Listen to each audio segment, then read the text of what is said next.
"I'd like to thank everyone who made tonight special," my son said as he lifted his wine glass at the Thanksgiving table. He thanked his wife. He thanked his daughter. He even thanked his father-in-law for bringing the cranberry sauce recipe. Then he smiled around the room like he'd covered everyone important. My name never came. I kept slicing the turkey anyway, even though my hands had started to shake beneath the tablecloth.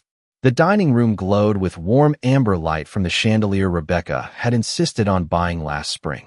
Candles flickered between the serving dishes, reflecting softly against polished wine glasses and expensive silverware. Everything looked beautiful. Everything looked exactly like the kind of Thanksgiving dinner people post online with captions about gratitude and family traditions. But sitting there at the far end of the table, listening to my own son forget I existed, I felt colder than I had the day we buried my husband 3 years ago. Rebecca reached over and touched Michael's arm with that polished smile she wore whenever company was around. "That was sweet, honey," she said softly. Sophie giggled beside her, distracted by something on her phone. Judith, my younger sister, glanced toward me for half a second before lowering her eyes to her plate. No one corrected him. No one said, "What about your mother?" The silence stretched across the table like a tablecloth nobody wanted to wrinkle. I focused on the turkey in front of me, carefully arranging slices onto a serving plate while pretending not to notice the ache building behind my ribs. I had spent 4 days preparing this dinner. 4 days soaking the turkey in brine, baking pies from scratch, ironing linen napkins Rebecca claimed were too old-fashioned, and polishing the silver Michael's father bought during our 10th wedding anniversary trip to Charleston. Yesterday, I stood in Rebecca's kitchen for nearly 6 hours peeling potatoes while she rearranged flower centerpieces and complained about how exhausting hosting had become. "I don't know how women your generation did this every year," she laughed while checking herself in the microwave reflection. "I'd lose my mind." I smiled then too. I'd gotten very good at smiling.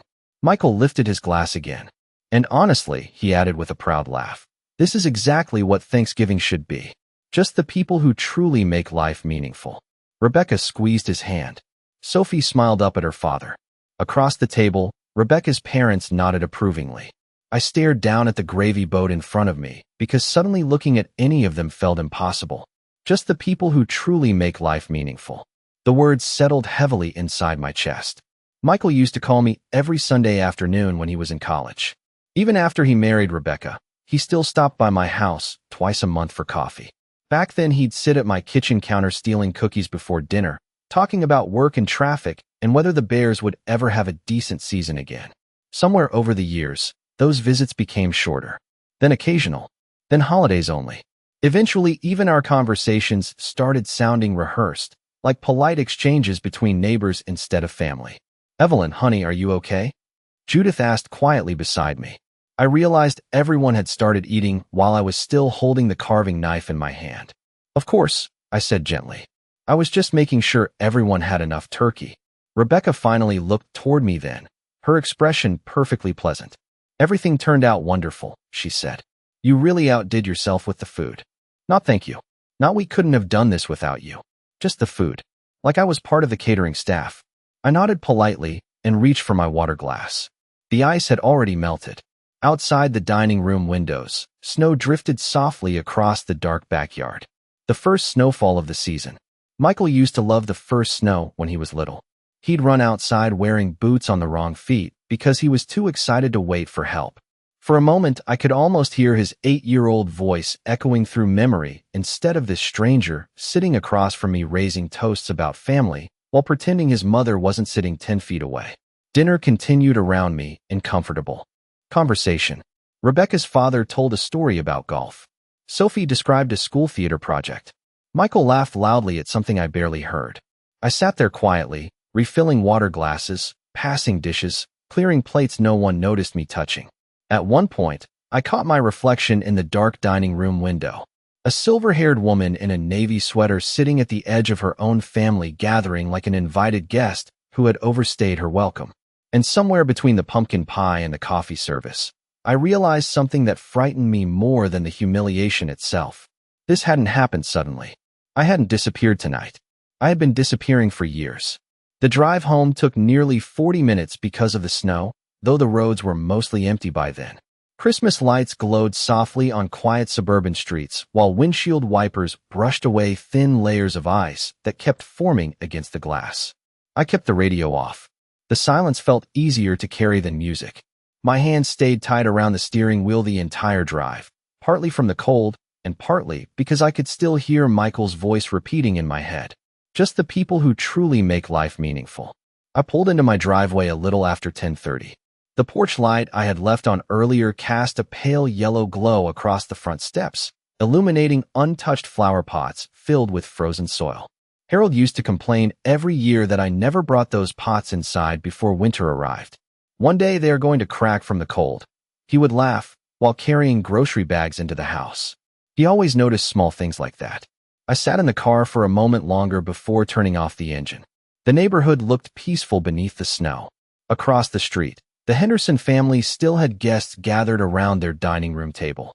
I could see silhouettes moving behind warm curtains, people lifting glasses and leaning toward one another in conversation. For a second, I wondered what it must feel like to grow older without becoming invisible. Inside my house, everything smelled faintly of cinnamon and roasted turkey because I had baked the pies there before carrying them to Rebecca's house that afternoon. I hung my coat carefully beside the front door and stood in the quiet living room listening to the grandfather clock tick near the staircase. Harold bought that clock during our retirement trip to Vermont. Michael was 26 then, newly engaged to Rebecca, calling every other day asking advice about wedding venues and mortgage rates, and whether marriage really changed people. Harold told him marriage only revealed who people truly were underneath. At the time, we both laughed. I carried the foil container of leftovers into the kitchen and placed it in the refrigerator beside the untouched sweet potato casserole I had made earlier in the week. Rebecca said her family preferred mashed potatoes instead. The kitchen suddenly felt much larger than usual. Or maybe emptier. I poured myself a cup of coffee, even though it was late, and sat alone at the small breakfast table Harold built for me almost 30 years ago. The wood surface still had tiny scratches from when Michael used to do homework there after school. I could picture him at 12 years old, elbows on the table, complaining about algebra while I stirred soup on the stove. Back then he talked to me about everything. His teachers, his girlfriends, his fears about growing up.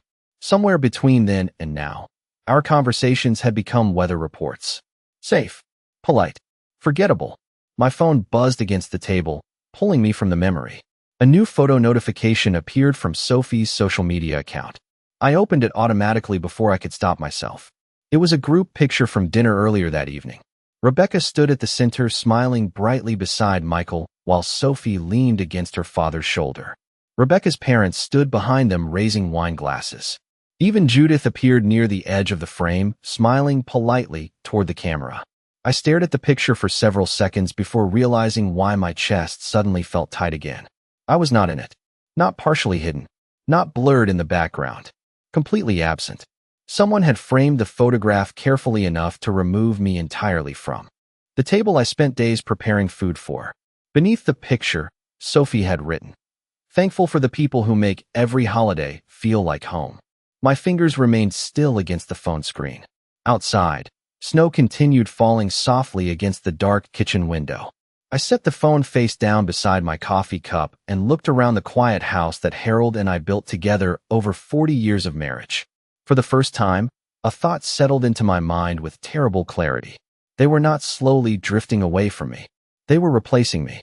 Sleep never fully came that night. I drifted in and out of shallow dreams while the storm continued outside. Soft snow tapping gently against the bedroom windows Harold installed himself 20 years ago. Around 4 in the morning, I finally gave up and walked downstairs wrapped in my old cream-colored robe. The house creaked quietly beneath my feet the same way it always had during winter. Usually the sound comforted me. That morning it only reminded me how empty everything had become. I made tea and stood by the kitchen window watching snow pile against the backyard fence. The bird feeder Harold built still hung crookedly beside the maple tree because I never figured out how to straighten it after last spring's storm. He used to wake before sunrise every Thanksgiving morning to refill it because he liked watching cardinals gather while the turkey roasted in the oven.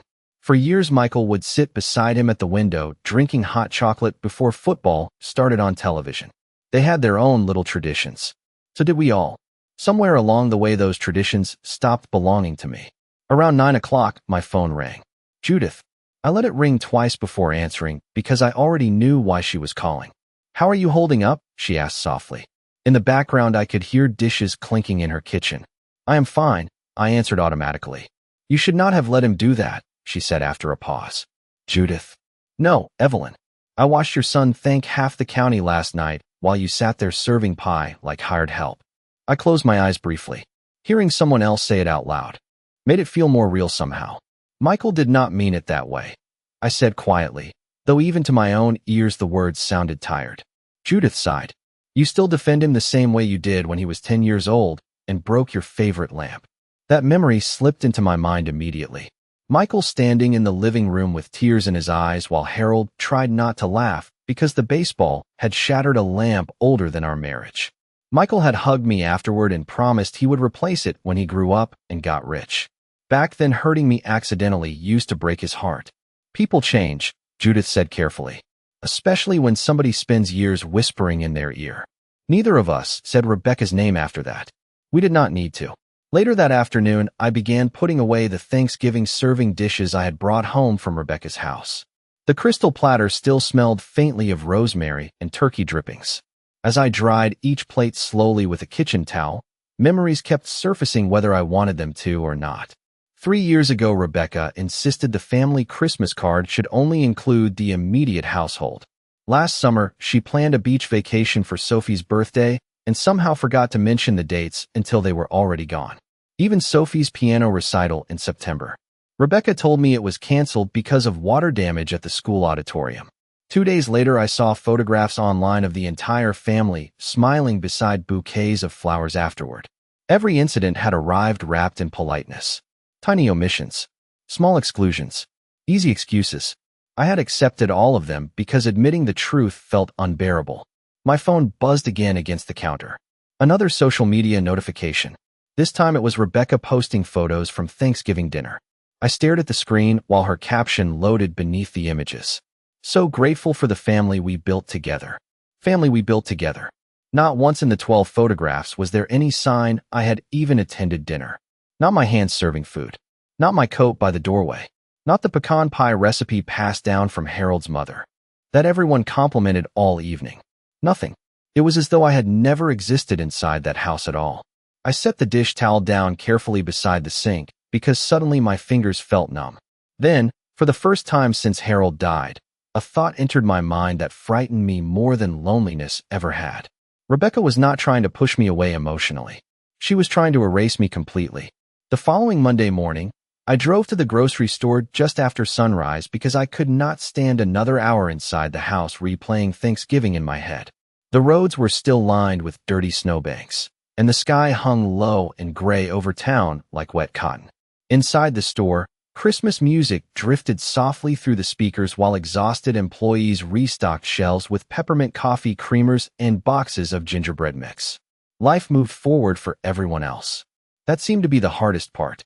I wandered slowly through the produce aisle holding a basket with only a carton of milk and a loaf of wheat bread inside. Harold used to tease me about grocery shopping without a list. You come home with 5 desserts and no dinner. He would laugh while unpacking bags. I smiled at the memory before the ache returned almost immediately afterward. Near the dairy section, I heard someone call my name. Mrs. Carter? I turned and saw Denise Walker standing beside her shopping cart. Denise had been Michael's 5th grade teacher nearly 25 years ago. Her hair was completely white now, but I recognized her voice instantly. It has been forever, she said warmly. How is Michael doing these days? For a second I hesitated. I realized I did not actually know how to answer that question anymore. He is busy with work and family, I said carefully. Denise smiled kindly. You must be proud. I still remember how attached he was to you back then. That little boy talked about his mother more than anybody in class. I forced a small smile, but something inside me tightened again. After she walked away, I stood there staring at rows of yogurt containers while memories kept surfacing one after another. Michael waiting by the front window every afternoon for me to come home from work. Michael insisting I sit beside him during school concerts because he said he played better when he could see my face in the audience. Michael crying at 14 after our family dog died and sleeping outside my bedroom door because he did not want to feel alone. Somewhere between those years and now, Rebecca had entered our lives with her polished manners and careful little comments that sounded harmless until you looked back on them later.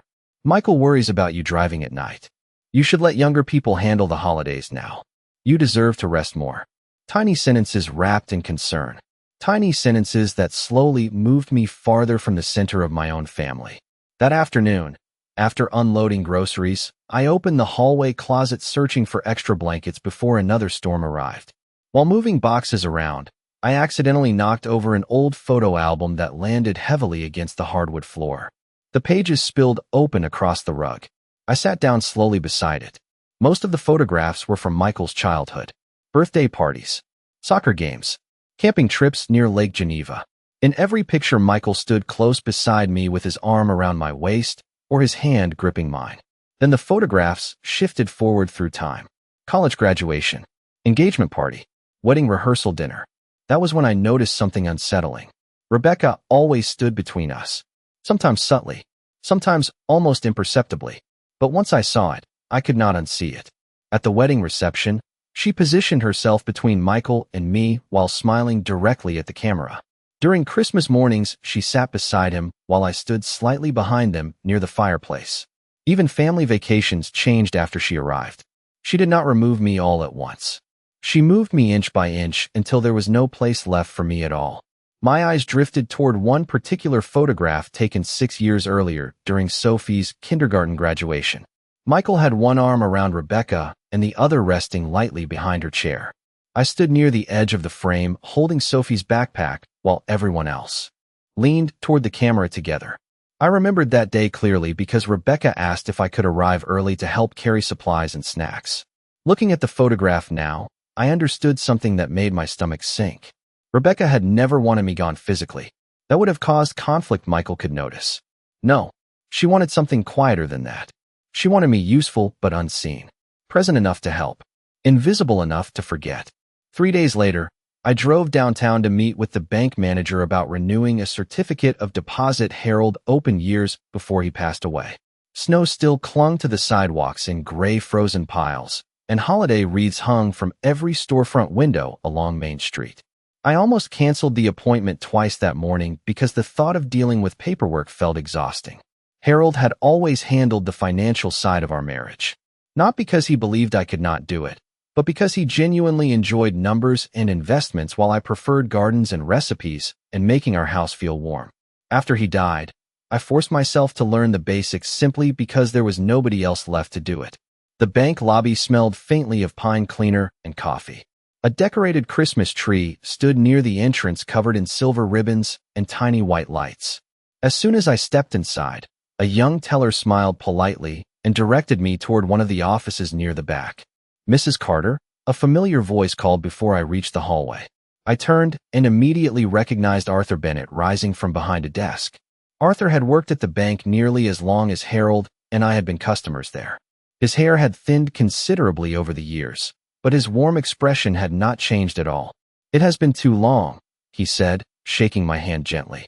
Harold used to drag me into hour-long conversations about baseball every time he came in. I smiled for what felt like the first genuine time in days. He considered himself an expert despite the Cubs disappointing him every season. Arthur laughed softly and motioned for me to sit down. For the first few minutes we discussed ordinary things. Interest rates, renewal options, winter weather. But halfway through reviewing paperwork, Arthur suddenly frowned slightly at his computer screen. "That is odd," he murmured. "What is it?" I asked.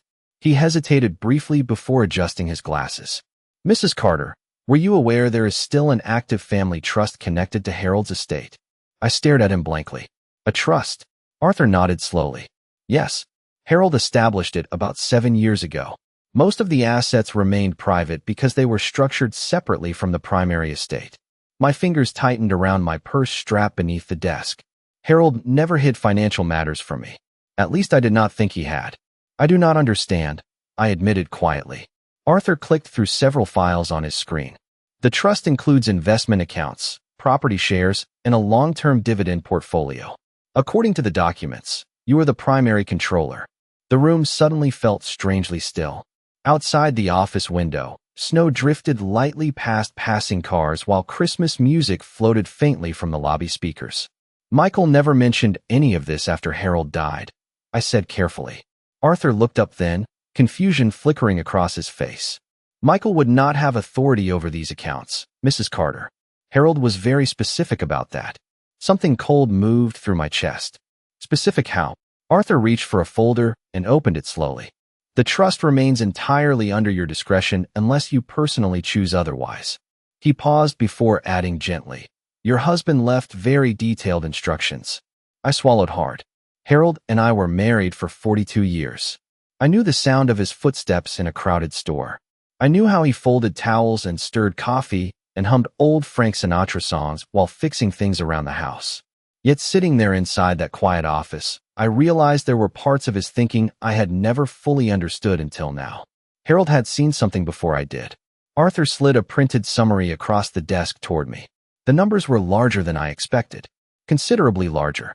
My eyes moved slowly across investment. Accounts I barely remembered discussing years ago. Property partnerships, dividend income, long-term holdings. Enough financial security that I would never need to depend on anyone. Not Michael, not Rebecca, not anybody. Your husband came in about 6 months before his diagnosis became serious, Arthur said quietly. He told me he wanted to make certain you would always be protected. Protected. The word echoed inside my mind long after he said it. Suddenly Rebecca's careful politeness and Michael's growing distance looked different through that lens. They believed I was lonely, aging, replaceable. They believed my value ended with casseroles and holiday dinners and babysitting favors. I folded the papers carefully and placed them back inside the envelope Arthur provided. Then I looked out the office window again at the snow falling softly over downtown Maplewood. For the first time since Thanksgiving night, something inside me shifted. Not anger, not revenge, something steadier than that. Clarity. After leaving the bank, I did not drive home right away. Instead, I parked near Maplewood Park and sat inside the car watching children throw snowballs beside the frozen pond while exhausted parents carried paper cups of hot chocolate across icy sidewalks. The envelope Arthur gave me rested quietly on the passenger seat beside my purse. I glanced at it several times during the drive downtown, half expecting the numbers inside to somehow disappear. But they remained there, real, steady, quietly waiting beneath the surface of my life. While I spent years believing I was becoming smaller and more dependent with age, Harold had protected me in ways I never fully understood until now. My phone rang just after noon. Michael. I stared at his name for a moment before answering. Hey, Mom, he said casually. In the background, I could hear office chatter and the faint sound of keyboards. I wanted to check in after Thanksgiving. You got home okay, right? I almost laughed at the timing. For days had passed since dinner. For days without a word. And suddenly he remembered to call. I got home fine, I answered calmly. Good. Good. Silence followed briefly. Rebecca wanted me to ask if you were free next weekend. We are thinking about having everybody over again before Christmas gets too crazy. Everybody. The word sounded strange now. That sounds nice, I said softly. We might also need your opinion on something, he added. Rebecca and I have been talking about making some changes next year. I leaned back slowly against the seat. What kind of changes? Another pause. Nothing major. We are considering moving farther north eventually. Better school district. Bigger house. More space for Sophie. I watched a father helping his daughter tie ice skates near the pond while Michael continued talking. The market is good right now. Rebecca thinks it might be smart to sell while prices are high. Sell. My stomach tightened immediately because I knew exactly which house he meant. The house Harold and I bought when Michael was 7 years old. The house with pencil marks still hidden behind the laundry room, door measuring Michael's height every birthday until college. The house Harold remodeled room by room with his own hands after long shifts at the manufacturing plant. That house has been in our family for over 30 years, I said carefully. I know, Michael replied quickly. But things change, Mom. You know how Rebecca is. She likes fresh starts. Fresh starts. Another one of Rebecca's favorite phrases. She used it whenever something old needed replacing. Furniture. Traditions. Relationships. Well, I said after a moment, I suppose people always reveal what matters most to them eventually. Michael laughed awkwardly like he was not entirely sure what I meant. Anyway, we will talk more next weekend. Rebecca already started looking at listings online. After we hung up, I sat there for a long time staring through the windshield while snow drifted lightly across the frozen park. Then another memory surfaced unexpectedly. About 8 months after Harold died, Rebecca insisted Michael stop by my house less often because grief can become emotionally unhealthy if people stay stuck in the past. At the time, I thought she was trying to help him move forward. Now I understood something different. Rebecca did not simply dislike my presence. She disliked my history with Michael. Every story I carried reminded him who he had been before her. Every holiday tradition tied him to a version of family she could never fully control while I remained nearby. Suddenly, the missing photographs and forgotten invitations made perfect sense. Rebecca was not trying to create distance. She was creating replacement. Replacement holidays. Replacement traditions. Replacement loyalties. And Michael, little by little, had allowed it to happen because accepting comfort is easier than noticing manipulation wrapped in politeness. I picked up the envelope from the bank again and ran my fingers slowly along the edge. For years I believed I was slowly losing my place inside my family, because time does that to women like me. Older widows become background noise eventually. Useful, quiet, easy to overlook. But sitting there beside the frozen pond with Harold's hidden trust resting in my lap, another possibility entered my mind for the very first time. Maybe I had never been powerless at all. Maybe I had simply been too loyal to notice when everyone else stopped being loyal to me. The invitation arrived the following Thursday morning through a cheerful group text Rebecca sent to the entire family. Christmas dinner at our place this year. The message read beside a row of sparkling tree emojis. We want everyone together for a beautiful fresh start before the new year. Fresh start. There were those words again. I stared at the screen while my coffee cooled beside me untouched. A few seconds later, Judith called immediately. "Do not trust that woman," she said without bothering to say hello first.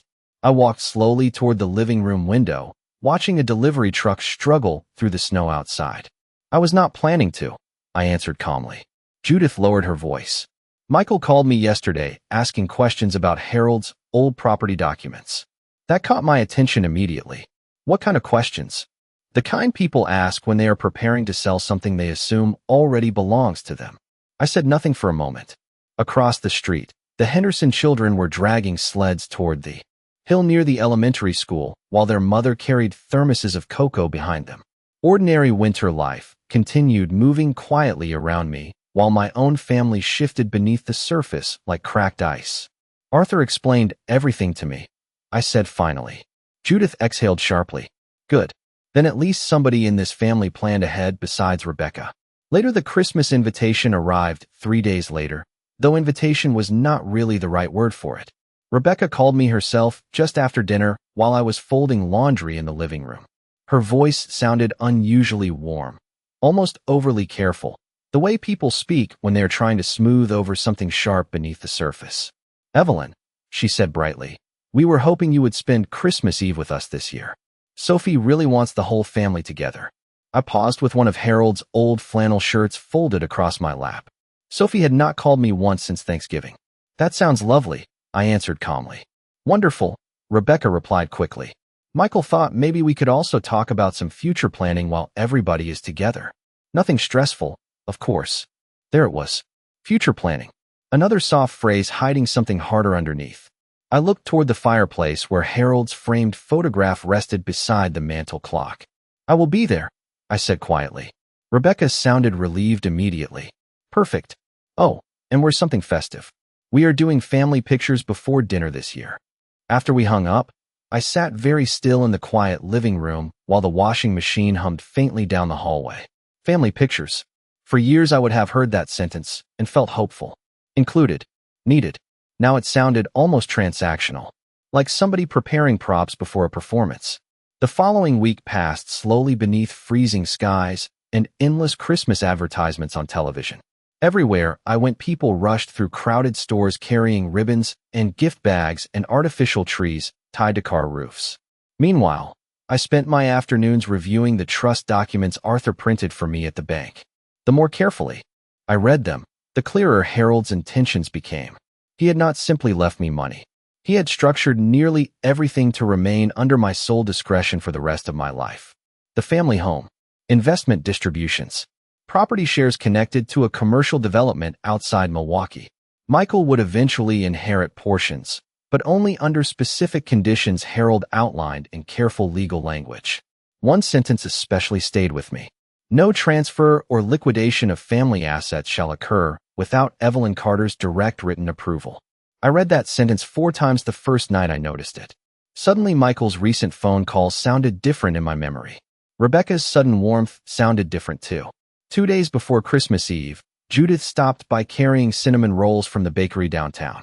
Snow dusted the shoulders of her coat as she stepped inside. "You look calmer," she observed after studying me for a moment. "I finally understand what is happening," I answered. Judith set the bakery box on the kitchen counter, and I poured coffee slowly into 2 mugs before replying. "Rebecca believes she is building a new version of this family." Judith snorted softly. "Without you in it?" "No," I corrected quietly. "With me exactly where she wants me. Helpful, quiet, temporary." Judith watched me carefully then. "You sound different."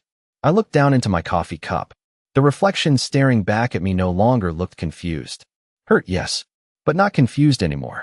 "Harold knew," I said softly. "That is what I keep thinking about. Somehow he knew." Christmas Eve arrived wrapped in fresh snowfall and bitter wind that rattled tree branches against the windows. I stood upstairs in my bedroom fastening pearl earrings Harold gave me on our 30th anniversary while soft instrumental Christmas music played downstairs. Instead of nervousness, an unfamiliar calm settled over me.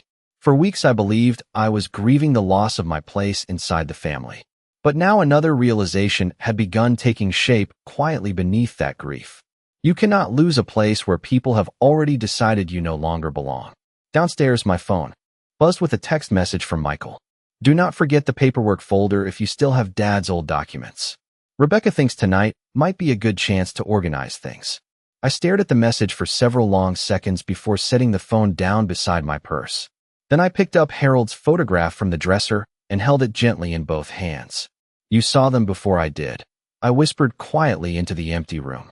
Outside, snow continued falling softly over Maplewood while Christmas lights glowed against dark suburban streets. Somewhere across town, Rebecca was probably arranging candles and rehearsing smiles and preparing another perfectly staged family evening. This time, however, I was no longer walking into that house hoping to feel included. I was walking in finally understanding my value. Rebecca's house glowed like something from a magazine when I arrived on Christmas Eve. Warm white lights framed the roofline, and garland wrapped neatly around the porch columns while soft jazz drifted through hidden outdoor speakers near the front door. For years I would have admired how beautiful everything looked. That night I noticed something different. Nothing about the house felt lived in. It felt staged. Michael opened the door almost immediately after I rang the bell. "Mom," he said with a smile that looked slightly too eager. He kissed my cheek quickly before taking my coat. "You look nice." "Thank you," I replied calmly. Inside, the dining room table had already been set with expensive gold-rimmed plates and folded linen napkins shaped like Christmas trees.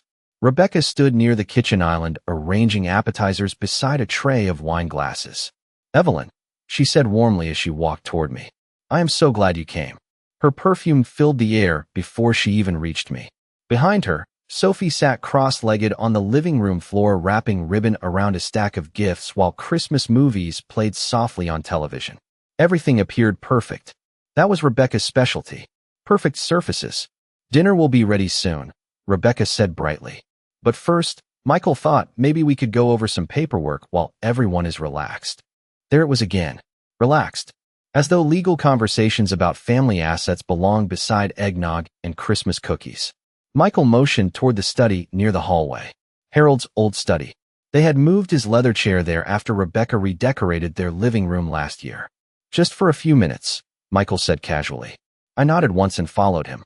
The study smelled faintly of cedar and coffee. Rebecca closed the door gently behind us before sitting beside Michael on the couch. A folder already rested on the desk waiting for me. "Prepared. Planned. We have been thinking a lot about the future lately," Rebecca began carefully. "Especially Sophie's future." Michael leaned forward, resting his elbows on his knees. "The housing market is incredible right now, Mom. Rebecca found this development outside Madison with larger properties and excellent schools." Rebecca smiled softly. It feels like the right time for a fresh chapter. I sat quietly in Harold's old chair while snow fell steadily beyond the study windows. Neither of them noticed how familiar this room still felt to me. Harold spent years inside this space reviewing blueprints, balancing budgets, planning retirement investments, while Michael played on the floor nearby with toy trucks. There are some estate documents we should probably simplify moving forward, Rebecca continued, just so things stay organized for everybody. She slid the folder gently across the desk toward me. I opened it slowly. Property transfer recommendations, liquidation discussions, suggested restructuring plans connected to Harold's assets. My eyes moved carefully over every page while silence settled across the room. Then I noticed it. They assumed the family home and investment holdings would automatically pass into Michael's control once I signed the proposed changes. Assumed. Rebecca watched me closely now, her polished smile beginning to tighten slightly around the edges. Arthur Bennett explained everything to me last week, I said quietly without looking up from the papers. The silence that followed felt immediate. Michael blinked first. You talked to Arthur? Yes. I closed the folder carefully. He reviewed Harold's trust in detail. Rebecca's posture stiffened almost imperceptibly. Well, that is good, she replied quickly. Then you understand how important long-term planning can be. I finally looked up at both of them. For the first time in years, neither of them looked entirely comfortable meeting my eyes. Actually, I said softly, I understand something very clearly now. Michael shifted uneasily. Mom, nobody is trying to pressure you. I studied my son quietly. His tired expression, the gray beginning near his temples. The same blue eyes Harold had carried his entire life. Somewhere beneath all the distance and politeness and manipulation, my little boy still existed in there.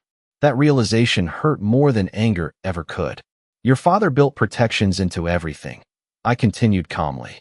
Nothing happens to those assets without my direct approval. Rebecca went completely still beside him. Not dramatic, not angry, just still. Michael frowned slowly. What do you mean? I folded my hands neatly in my lap. I mean, Harold anticipated exactly this kind of conversation long before either of us did. Outside the study window, snow continued drifting silently beneath glowing Christmas lights, while the warmth inside the room suddenly disappeared entirely. Rebecca looked toward Michael for the first time that evening without confidence in her expression. And in that moment, I realized something almost heartbreaking. They never truly saw me as a person with authority. Only as an aging woman they assumed would eventually hand everything over quietly if they smiled enough and waited long enough.